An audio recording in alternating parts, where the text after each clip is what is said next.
Jésus serait mort pour une seule des 1,3 milliard personnes qui vivent en Inde, au Bhoutan, au Népal et dans les Maldives. Tel est l'amour qu'il porte au peuple vivant dans la division d'Asie du Sud de l'Église adventiste du 7e jour.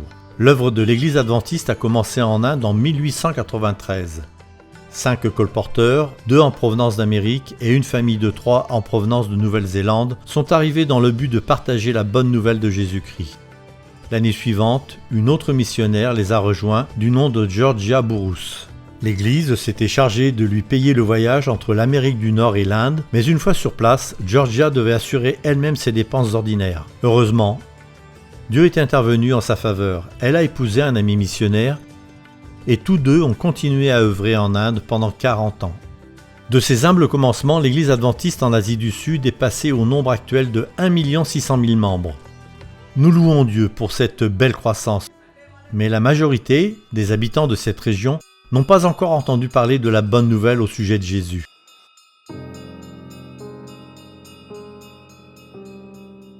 Moins d'1% de cette population est adventiste. Les Maldives, un pays de 392 000 habitants, n'a aucune présence adventiste. Plus de 800 000 langages sont utilisés par les populations du Népal, du Bhoutan et de l'Inde, et nous n'avons que peu de matériel écrit dans ces langues.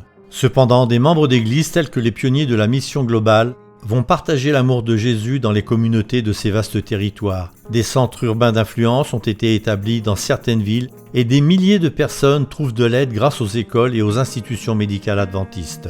L'hôpital Cher Memorial au Népal accueille les malades depuis 1960 et il y a 11 hôpitaux adventistes de plus en Inde, offrant des soins médicaux holistiques.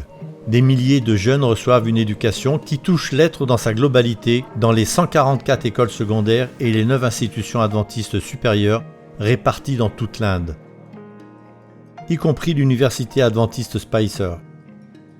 En Inde, Hope Channel émet ses messages en 9 langues, des messages inspirés et encourageants qui peuvent atteindre des personnes telles que Rajesh. Submergé par des difficultés financières familiales, Rajesh en était venu à ne plus pouvoir se concentrer sur son travail. Il l'a perdu et est tombé en dépression. Un jour, il a entendu l'émission que Hope Channel dédiait à la prière et a demandé à ce que l'on prie pour lui. C'était là le premier pas accompli dans la connaissance de Jésus. Il a retrouvé l'espoir et aujourd'hui, il travaille à nouveau et subvient aux besoins de sa famille. Nous vous le demandons, continuez à prier pour les habitants de l'Inde, du Bhoutan, du Népal et des Maldives. Priez aussi pour l'Église.